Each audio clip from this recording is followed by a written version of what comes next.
안녕하세요. 24회 주택관리사 시험을 마치고 내년 시험 대비 강의를 시작하도록 하겠습니다.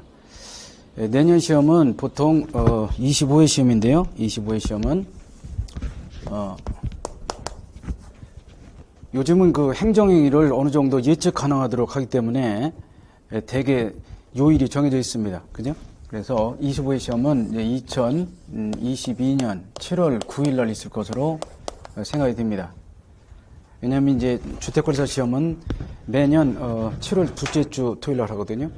공인중개사 시험 같은 경우는 매년 10월 마지막 토요일을 봅니다. 요즘 어느 정도 이제 공부하신 분들이 시험 날짜에 의해서 좌우되지 않도록 이렇게 날짜를 미리 아직은 정해지지 않았지만 이렇게 하는 경향이 있죠. 이번에 치렀던 24회 시험 문제는요, 제가 쭉 훑어봤습니다만은 세 문제 정도는 좀 어려웠고요. 나머지는 무난했습니다. 물론 뭐 합격하신 분들은 축하드리고, 혹시 이제 합격하지 못하셔가지고 다시 듣는 분들 계시잖아요. 지금부터 열심히 하셔가지고 벌써 10월이기 때문에 9달 정도밖에 남지 않습니다. 9달 정도 열심히 하셔가지고 합격하시기 바라고요. 이 주택관리사 시험은 직장인들이 많이 하시고 연세들이기 때문에 공부 진척도가 좀 늦는 경향이 있습니다. 그렇다 하더라도 포기하지 마시고 꾸준히 하시면 되겠고요. 이번 시험을 보니까 민법, 회계원리, 시선결은 똑같이 다 점수가 평균 40점 정도밖에 안 돼요. 우리가 커트라인 60인데 평균 40 정도밖에 안 된다는 얘기는 공부가 제대로 된 분이 많지 않다고 알 수 있습니다. 그러니까 이제 직장 생활과 병행하고 주로 야간에 수업을 듣고 이러다 보니까 좋은 성적이 안 나온 것 같아요. 끝까지 최선을 다하시기 바라고요. 합격자 숫자를 봐도요, 제가 작년도 비슷했습니다만 이번도 보니까 뭐 50대가 제일 많고요. 그 다음에 60대, 그 다음에 40대 이런 것 같아요. 여러분 방과 홈페이지도 보면 연세별로 합격자 숫자가 나와 있죠. 보시면 제가 대충 봤던 50대 같은 경우가 이제 여기가 실제 시험 나오는 분들이요. 제가 좀 자료를 좀 찾아봤더니 하여간 우리 방문각 주택관리사 홈페이지도 이 자료가 올라와 있죠. 여기 봤더니 50대가 보통 47%입니다. 47%. 그러니까 절반이 50대랑 할 수 있고요. 그리고 60대가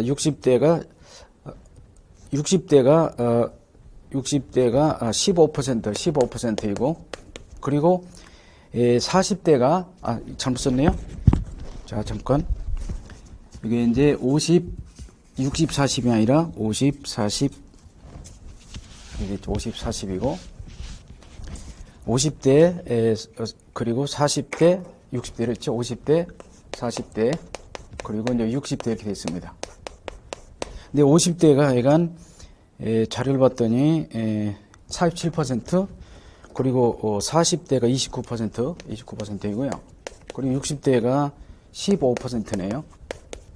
자, 보시다시피 50대가 주고요.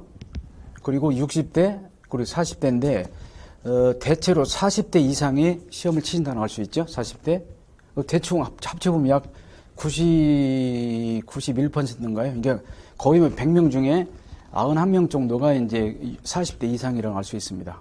요즘 뭐 저도 그렇지만 40대 이상이라는 것은요, 가정적으로, 경제적으로 돈도 많이 필요하고요.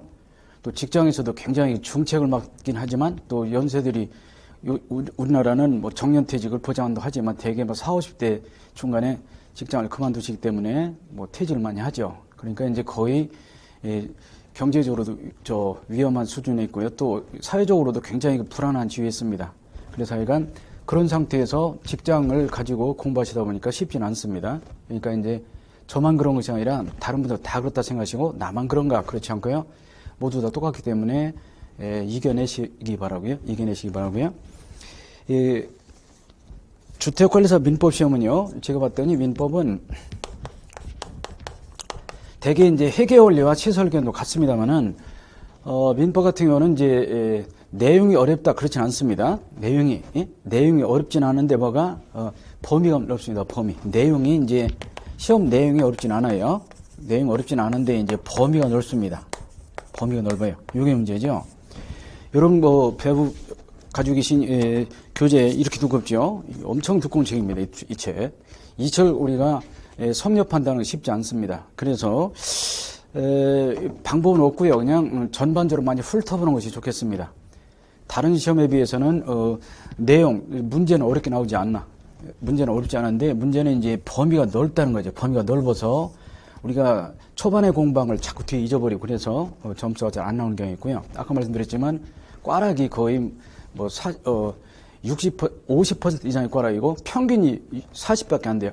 시험 치신 분들의 응시자 대비 합격자가 약 13% 정도 되던데, 그러니까 10명 중에 한두 명 또는 100명 중에 13명이 분다는 얘기죠. 그러니까 이제 거의 10대 1이다 보시면 되겠는데, 경쟁률은 높지만요. 실제 시험에서 그 응시하는 분이 공부가 제대로 안 된 분이 많아가지고 요즘 우리말로 뭐 참가하는데 의미가 있다 뭐 그런 건 아니겠지만 공부 안 되신 상태에서 자꾸 시험을 치시는 분이 많습니다. 그래서 실 경쟁률이 약 3대 1 정도 되지 않나 싶습니다. 열심히 하는 분 중에서는 3대 1 정도가 되지 않나 싶습니다.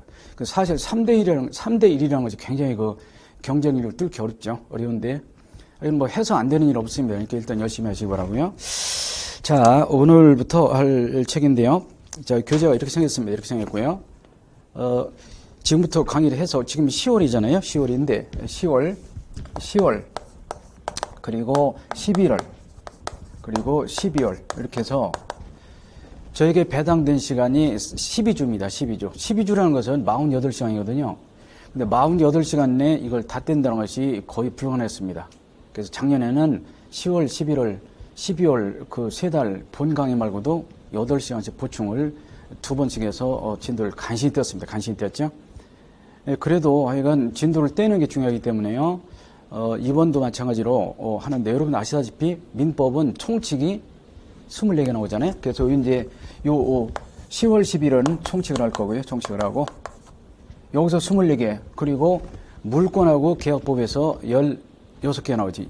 20%씩 해서 여기서 이제 12월은 물권법과 채권법 할 겁니다. 물권법, 채권법 할 거고요. 채권법. 그래서 총칙을 일단 먼저 하고 물권, 채권을 나중에 하는데 순서대로 좀 전에 말씀드렸지만요. 총칙에서 24문제 나오죠. 60% 24문제. 그리고 물권에서 8개, 채권 8개 때문에 비중은 총칙이 훨씬 많습니다. 그리고 문제가 비중이 쉽습니다.